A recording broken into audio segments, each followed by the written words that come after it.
بسم اللہ الرحمن الرحیم۔ پانچواں پارہ سورہ نساء کی تفسیر بیان ہو رہی ہے اور آج انشاءاللہ تعالیٰ آیت نمبر 48 کی تفسیر بیان ہوگی۔ تو اس آیت مبارکہ میں اللہ رب العالمین نے ارشاد فرمایا کہ ان اللہ لا یغفر ان یشرک بہ ویغفر ما دون ذلک لمن یشاء، کہ بے شک اللہ تعالیٰ معاف نہیں کریں گے یہ گناہ کہ اللہ کے ساتھ کسی کو شریک بنایا جائے۔ یعنی آسان لفظوں میں یوں کہہ لیں کہ اللہ کے ساتھ اگر کوئی آدمی شرک کرے گا تو اس کا یہ گناہ آخرت میں معاف نہیں ہوگا اگر دنیا میں اس نے توبہ نہ کی۔ دنیا میں توبہ کر لی، شرک چھوڑ دیا، اب تو وہ مشرک نہیں رہا، ٹھیک ہے، توبہ جو کر لی، شرک چھوڑ دیا۔ لیکن یہ لفظ دیکھیں ان اللہ، بے شک اللہ، تو اگر انا کا لفظ نہ بھی ہوتا تو اللہ تعالیٰ کی بات تو ویسے بھی سچی ہے۔ ومن اصدق من اللہ قیلا، اللہ تعالیٰ فرماتے ہیں مجھ سے سچی بات کون کہہ سکتا ہے۔ لیکن اللہ پاک نے تاکید والا لفظ، بات کو پکا کرنا عربی زبان میں، تو اس کے لفظ انا استعمال ہوتا ہے۔ بے شک اللہ نہیں معاف کریں گے اس جرم کو کہ اللہ کے ساتھ کوئی شریک کرے، اس کو اللہ معاف نہیں کریں گے۔ اس کے علاوہ اگر شرک کے علاوہ جو گناہ ہوں گے تو اللہ جس کے لیے چاہیں گے معاف کر دیں گے، کیونکہ یہ نہیں فرمایا سب کو معاف کر دیں گے، لمن یشاء، یہ اللہ کا اختیار ہے، اللہ جس کو چاہیں گے معاف کر دیں گے، خواہ عذاب دے کر معاف کریں یا بغیر عذاب کے معاف کر دیں، ٹھیک ہے، کیونکہ اللہ تعالیٰ مالک ہے نا۔ تو چاہے شرک کے علاوہ جو باقی گناہ ہیں ان کو عذاب دے کے، مفسرین نے لکھا ہے کہ عذاب دے کے معاف کر دیں بعد میں، یا بغیر عذاب دیے معاف کر دیں، تو یہ اللہ تعالیٰ کے اختیار میں ہے۔ اللہ تعالیٰ خود فرما رہے ہیں کہ اللہ جس کو چاہیں گے تو شرک کے علاوہ اس کے گناہ معاف کر دیں گے، لیکن شرک کا گناہ اللہ تعالیٰ معاف نہیں کریں گے، ٹھیک ہے۔ ہاں دنیا میں توبہ طائب ہو گیا، شرک چھوڑ دیا، تو پھر وہ مشرک نہیں رہا تو اس کی توبہ قبول ہو جائے گی دنیا میں۔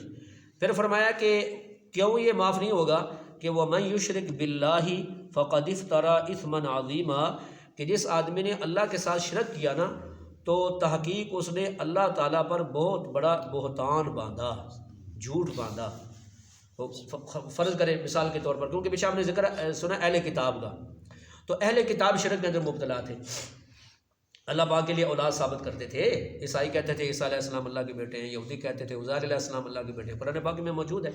وقالت الیہود عزیر ابن اللہ وقالت النصارى المسیح ابن اللہ، یہودی کہتے تھے کہ نعوذ باللہ عزیر علیہ السلام اللہ کے بیٹے ہیں، اور عیسائی کہتے تھے عیسیٰ علیہ السلام اللہ کے بیٹے ہیں، تو یہ اللہ پر جھوٹ ہے نا، نہیں سمجھ آئی؟ جب اللہ کی اولاد ہے ہی نہیں، اللہ کی بیوی ہے ہی نہیں، تو اللہ کے لیے اولاد ثابت کرنا یہ تو بہت بڑا جھوٹ ہے، ٹھیک ہے۔ تو جس نے اللہ کے ساتھ کسی کو شریک کیا تو اللہ فرماتے ہیں اس نے اللہ پر بہت بڑا جھوٹ باندھا، تو یہ گناہ ناقابل معافی ہے اگر شرک کرتے کرتے مر گیا۔ تو اس لیے میرے مسلمان بھائیوں یہ بڑا مسئلہ حساسیت کا حامل ہے، اس لیے ہم سب مسلمانوں کو یہ مسئلہ سمجھنا چاہیے۔ قرآن پاک کی بہت ساری آیات ہیں جس میں اللہ پاک نے اس بات کو بار بار دہرایا کہ شرک کو اللہ معاف نہیں کریں گے، اور پھر اس گناہ کی جو برائی ہے وہ بار بار بیان کی۔ یہاں تو فرمایا نا کہ جس نے شرک کیا اللہ پر جھوٹ باندھا، اور آگے فرمایا کہ وَمَن یُشْرِک بِاللَّهِ، جس نے اللہ کے ساتھ شرک کیا فَقَدْ ضَلَّ ضَلَالًا بَعِیدًا، وہ دور کی گمراہی میں چلا گیا، وہ دور کی گمراہی میں چلا گیا۔ ایک ہوتا ہے چھوٹی گمراہی، یہ سب سے بڑی گمراہی ہے، یعنی اس میں چلا گیا۔ اور ایک جگہ ارشاد فرمایا کہ وَمَن یُشْرِک بِاللَّهِ، جس نے اللہ کے ساتھ کسی کو شریک ٹھہرایا اس کی مثال ایسی ہے فَكَأَنَّمَا خَرَّ مِنَ السَّمَاءِ فَتَخْطَفُهُ الطَّيْرُ أَوْ تَهْوِي بِهِ الرِّيحُ فِي مَكَانٍ صَحِيحٍ، کہ وہ اس کی مثال ایسی ہے کہ جیسے آسمان سے گرا جی، اور پھر اس کے بعد وہ پرندوں نے اسے اچک لیا، اس کی بوٹیاں بوٹیاں کر دی، یا دور دراز کی کسی ایسے ہیں جی وہ جگہ میں جا کے گر گیا، کسی ویران جگہ میں گر گیا کہ کوئی اس کا پرسان حال نہیں ہے، کوئی اس کو بچانے والا نہیں ہے۔ کیا مطلب کہ جس آدمی نے اللہ کے ساتھ شرک کیا اور وہ مر گیا تو آخرت میں اس کو کوئی سہارا نہیں ملے گا، نہیں سمجھ آئی؟ شفاعت ہے نہ نبی کی، نہ پیغمبر کی، نہ کسی فرشتے کی، نہ کسی مومن کی، کوئی سفارش اسے نہیں ملے گی، اور آسان لفظوں میں یوں کہہ لیں کہ بخشش کے کوئی چانس نہیں ہے اس کے، نہیں سمجھ آئی؟ تباہی تباہی ہے اس کے لیے۔ اور ایسے ہی قرآن پاک میں سورہ لقمان کے اندر یہ بات موجود ہے کہ لقمان حکیم نے اپنے بیٹے کو کہا تھا یا بنی لا تشرک باللہ، اے میرے پیارے بیٹے اللہ کے ساتھ کسی کو شریک نہ بنانا، ٹھیک ہے۔ اور آگے کیا ارشاد فرمایا کہ ان الشرک لظلم عظیم، شرک یہ بہت بڑا ظلم ہے، نہیں سمجھ آئے؟ ظلم کہتے ہیں جس کا حق دینا ہو بندہ اس کو نہ دے کسی اور کو دے دے، ٹھیک ہے جی۔ تو مطلب یہ جس آدمی نے اللہ کے ساتھ کسی کو شریک بنایا تو جو اللہ کا حق تھا وہ اس نے مخلوق کو دے دیا، کس کو دے دیا؟ مخلوق کو دے دیا۔ ٹھیک ہے جی. اور ایسے قرآن پاک میں سیدنا عیسیٰ علیہ السلام کا فرمان موجود ہے کہ وَمَن يُشْرِكْ بِاللَّهِ فَقَدْ حَرَّمَ اللَّهُ عَلَيْهِ الْجَنَّةَ وَمَأْوَاهُ النَّارُ. جس آدمی نے اللہ کے ساتھ کسی کو شریک بنا لیا تو اللہ پاک نے پکی بات ہے، فقد پکی بات ہے کہ اللہ پاک نے اس پر جنت حرام کر دی ہے اور اس کا ٹھکانہ دوزخ ہے. جی مطلب ہے کہ جنت اس پر حرام ہے، وہ جنت میں نہیں جا سکتا. ٹھیک ہے جی بھائیو. تو قرآن پاک میں بار بار اس بات کو دہرایا گیا ہے اور اللہ پاک نے جگہوں جگہوں پر اپنی توحید کی دعوت دی ہے، اپنی وحدانیت کی دعوت دی. صرف دعوت نہیں دی، پھر اللہ پاک نے اپنی وحدانیت کے دلائل بیان کیے ہیں. ٹھیک، قدرتیں، اپنی نشانیاں اللہ نے اپنی قدرت کی قرآن پاک میں بیان کی ہیں. اور زمین و آسمان، اس میں جو مخلوقات ہیں، انسان کو اپنے ذات میں غور کرنے کی دعوت دی گئی ہے. تو یہ توحید کی بار بار دعوت دی ہے، شرک کی بار بار مذمت کی ہے قرآن پاک میں. اور یہ قرآن پاک کا ایک بڑا مرکزی مضمون ہے جی، کہ مخلوق اور انسان اللہ کو پہچانے ہے جی. تو اس کو بار بار اس چیز کو دہرایا گیا ہے. تو لہذا اس وجہ سے یہ بات بہت سمجھنے والی ہے کہ بھئی شرک جو ہے نا یہ ناقابل معافی جرم ہے اگر شرک کرتے کرتے مر گیا. اور رسول اللہ صلی اللہ علیہ وسلم کی جب حدیثوں کا مطالعہ کرتے ہیں تو اس میں یہ ملتا ہے کہ بہت سارے ایسی حدیثیں ہیں جس میں نبی علیہ الصلوۃ والسلام نے بعض صحابہ کرام کو مخاطب کر کے فرمایا کہ اللہ کے ساتھ کسی کو شریک نہ کرنا، اگر جی تمہیں زندہ جلا دیا جائے یا تمہیں قتل کر دیا جائے، تمہیں سولی پر چڑھا دیا جائے. یہ الفاظ ہیں، زندہ جلا دیا جائے، تمہیں قتل کر دیا جائے، تمہیں سولی پر چڑھا دیا جائے، پھر بھی اللہ کے ساتھ کسی کو شریک نہ بنانا. نہیں سمجھ، یہ بار بار یعنی نبی علیہ الصلوۃ والسلام نے کئی حدیثوں میں یہ مضمون بیان ہوا ہے. اور ایک حدیث میں آتا ہے کہ رسول اللہ صلی اللہ علیہ وسلم نے ایک دفعہ صحابہ کرام سے پوچھا، مفہوم بتا رہا ہوں، کہ بتاؤ اللہ تعالیٰ کا اپنی مخلوق پر کیا حق ہے اور مخلوق کا اللہ پر کیا حق ہے جی. تو جب یہ پوچھا تو صحابہ کرام نے کہا اللہ و رسول عالم، اللہ جانتے ہیں، اس کے رسول صلی اللہ علیہ وسلم جانتے ہیں. تو نبی علیہ الصلوۃ والسلام نے ارشاد فرمایا اللہ پاک کا حق بندوں پر یہ ہے کہ بندے اللہ کے ساتھ کسی کو شریک نہ بنائیں، کسی کو شریک نہ بنائیں. یہ اللہ کا بندوں پر حق ہے، یہ بندوں نے دینا ہے اللہ کو حق. ٹھیک ہے. تو پھر فرمایا جب بندے اللہ کا یہ حق ادا کر دینا تو بندوں کا پھر اللہ پر حق یہ ہے کہ اللہ پاک انہیں عذاب نہ دے. مطلب جہنم کا عذاب نہ دے اللہ پاک انہیں، ہے جی. اور ایک روایت میں یوں آتا ہے کہ رسول اللہ صلی اللہ علیہ وسلم سے پوچھا گیا کہ یا رسول اللہ صلی اللہ علیہ وسلم سب سے بڑا گناہ کیا ہے، سب سے بڑا گناہ کیا ہے. تو نبی پاک صلی اللہ علیہ وسلم نے ارشاد فرمایا سب سے بڑا گناہ یہ ہے کہ تو اس اللہ کے ساتھ کسی کو شریک بنائے جس اللہ نے تجھے پیدا کیا ہے. نہیں سمجھ آئی؟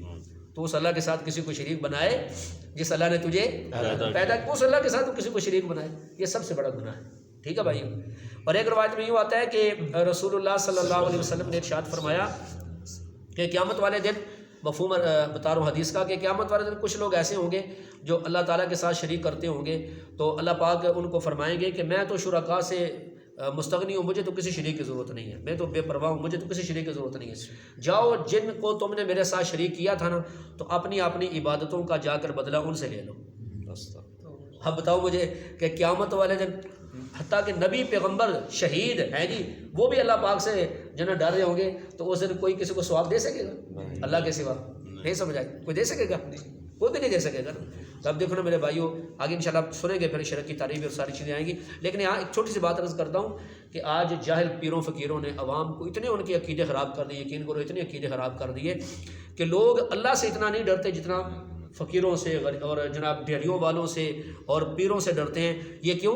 کہ ان لوگوں نے ان چیز کو اتنا عام کیا، اتنا عام کیا، اتنا عام کیا کہ لوگ اللہ کا تعارف ہی بھول گئے، اللہ کا تعارف ہی بھول گئے. تو دیکھو اللہ فرمائے کہ مجھے تو شرکوں کی ضرورت، انا اغنی شرکا، مجھے نہیں شرکوں کی ضرورت. جاؤ جن جن کے لیے باتیں کی تھے نا جا کر ان سے ثواب لے لو، ان سے بدلہ لے لو. تو کہاں جائیں گے وہ لوگ میرے بھائی، کہاں جائیں گے؟ تو اس لیے ایک روایت میں یوں آتا ہے رسول اللہ صلی اللہ علیہ وسلم نے ارشاد فرمایا کہ میں قیامت والے دن اپنے امتیوں میں سے ان لوگوں کی سفارش کروں گا جو اس حال میں مرے کہ اللہ کے ساتھ کسی کو شریک نہ بناتے ہوں، اللہ کے ساتھ کسی کو شریک نہ بناتے ہو، میں ان لوگوں کی سفارش کروں گا. اس سے دوسری بات خود سمجھ آ گئی کہ جو لوگ شرک کرتے کرتے مر گئے نا تو نبی پاک صلی اللہ علیہ وسلم بھی ان کی سفارش نہیں کریں گے، نہ ہی وہ بلکہ کسی نبی پیغمبر اور فرشتے کی سفارش کے واقعدار ہی نہیں ہوں گے.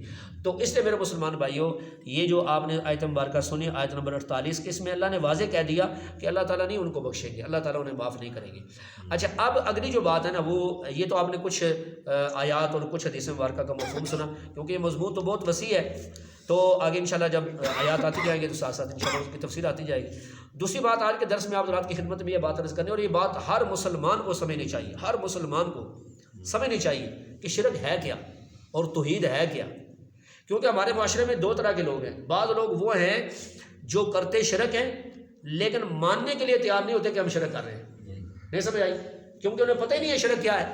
اور کچھ لوگ وہ ہیں کہ جو شرک کی آڑ میں حضرات ائمہ اکرام، اولیاء اللہ، بزرگان دین، تو ان کی اتباع اور پیروی کو بھی شرک کے زمرے میں لے آتے ہیں اور اس کے اوپر بھی شرک کی آیتیں پڑھتے ہیں، وہ حدیثیں پڑھتے ہیں جس میں شرک کی مذمت بیان ہوئی ہے. نہیں سمجھ آئے؟ شرک کا گناہ بیان ہوا ہے تو اس کے اوپر وہ آیات چسپاں کر دیتے ہیں. تو لہٰذا یہ جو ہوتی ہیں نا تعریفات، ان کو سمجھنا ہر مسلمان کے لیے ضروری ہوتا ہے. میں پہلے بھی آپ حضرات کو سناتا رہتا ہوں، جب ختم نبوت کی تحریک چلی تھی تو اس وقت ایک مرزائی تھا جج، تو اس نے مسلمانوں کو ذلیل کرنے کے لیے پولیس والوں کو کہتا پکڑ کے لاؤ حضرات ان کو، نعرے مارتے ہیں، جلوس نکالتے ہیں. تو پکڑ کے لاتے تھے اور ان کو کہتا تھا سناؤ مجھے ایمان کی تعریف کیا ہے. تم کہتے ہو مرزائی غیر مسلم ہے، سناؤ ذرا ایمان کی تعریف کیا ہے، کفر کی تعریف کیا ہے. ہم مسلمان بیچارے ان کو آئے نا تو وہ عدالت میں جناب ان کو بے عزت کرے کہ تمہیں پتہ ہی نہیں ہے ایمان کی تعریف کیا ہے اور کس کو داخل کرنا ہے کس کو نکالنا ہے. نہیں سمجھ آئے؟ تو یہ جو تعریفات ہوتی ہیں نا قرآن میں نہیں ہوتی، یہ حدیثوں میں نہیں ہوتی، یہ ماہرین کرتے ہیں. نہیں سمجھ آئی؟ یہ ماہرین جو فقہا ہوتے ہیں جنہوں نے قرآن و حدیث کا نچوڑ نکالا ہوتا ہے نا، تو وہ ساری آیات اور حدیثوں کو سامنے رکھ کے پھر ایک تعریف کر دیتے ہیں. اب جب تعریف سامنے آ جاتی ہے نا، اب اس میں پتہ چل جاتا ہے کس چیز کو داخل کرنا ہے کس چیز کو نکالنا ہے. نہیں سمجھ آئی؟ ورنہ پھر یہ نہیں ہوتا کہ ایک بندہ شرک کرے اور یہ کہ جی میں شرک نہیں کر رہا، پھر یہ ایسا بند ہو جاتا ہے. یا ایک بندہ شرک عمل نہیں ہے، ایک عمل صحیح ہے قرآن کے مطابق سنت کے مطابق ہے، تو کوئی بندہ اس پر شرک کی آیت پڑھے گا تو پھر ہمیں پتہ چل جائے گا یہ خود گمراہ ہے. جو ایک شریعت کا مسئلہ ہے اس کو اوپر یہ شرک کا فتویٰ لگا رہا ہے. تو لہٰذا اس وجہ سے میں مختصر عرض کرتا ہوں، پھر انشاءاللہ تفصیل ساتھ چلتی رہے گی. تو جو توحید کی تعریف حضرات فقہا نے کی ہے وہ یہ ہے کہ توحید کہتے ہیں اللہ تعالیٰ کو اس کی ذات میں، اللہ تعالیٰ کو اس کی صفات میں اور اللہ تعالیٰ کو اس کی عبادت میں اکیلا ماننا. سمجھا دی بات آپ کو آسان لفظوں میں؟ اللہ پاک کو ان کی ذات میں اور صفات میں اور عبادت میں اکیلا ماننا. کیا مطلب؟ کہ اللہ کی ذات جیسے کسی کی ذات نہیں جی، جیسے قرآن پاک میں اللہ نے اپنی ذات کا بھی تعارف کروایا. اللہ کی صفات جیسے کسی کی صفات نہیں، اور اللہ کی عبادت میں کوئی شریک نہیں. اتباع سمجھا گی؟ اور شرک کیسے کہتے ہیں؟ شرک کی تعریف یہ کی ہے حضرات فقہا نے کہ شرک کہتے ہیں کہ اللہ کی ذات میں یا اللہ کی صفات میں یا اللہ کی عبادت میں کسی کو شریک بنا دینا. ٹھیک ہے؟ ذات میں کوئی شریک بنا دے، اللہ تعالیٰ کی صفات میں شریک بنا دے یا عبادت میں کسی کو شریک بنا دے، اس کو شرک کہتے ہیں. اتنی آپ کو سمجھ آ گئی ہے؟ اللہ کی ذات میں یا اللہ کی صفتوں میں یا اللہ تعالیٰ کی عبادت میں اگر کوئی بندہ کسی کو بھی اب اس میں کھائے، کسی نبی کو بنائے، کسی ولی کو بنائے، کسی زندہ کو، کسی مردہ کو، جی کسی بھی مخلوق کو اگر اللہ کی ذات اور صفات یا عبادت میں شریک کرے گا تو اس کو کیا کہیں گے؟ شرک کہیں گے. اور یہ شرک ناقابل معافی ہے اگر مر گیا شرک کرتے کرتے. ہاں دنیا میں سمجھ آ گئی یار یہ شرک ہے، یہ توحید ہے، مجھے شرک سے توبہ کر لینی چاہیے، اللہ کی خالص توحید پہ مجھے قائم ہو جانا چاہیے اور توبہ کر لے تو دنیا میں تو توبہ کرنے سے ہر گناہ معاف ہو جاتا ہے. کوئی ایسا گناہ نہیں ہے جو دنیا میں بندہ توبہ کرے اور معاف نہ ہو. تو آج یہ تعریف آپ نے سن لی ہے کہ انشاءاللہ کل میں اس کی مزید وضاحت کروں گا کہ کیا مطلب ہے اللہ کی ذات، صفات اور عبادت میں شریک کرنے کا. اس انشاءاللہ کل اس کی تفسیر ہوگی. اللہ تعالیٰ ہمیں سمجھنے کی اور عمل کی توفیق. الحمدللہ.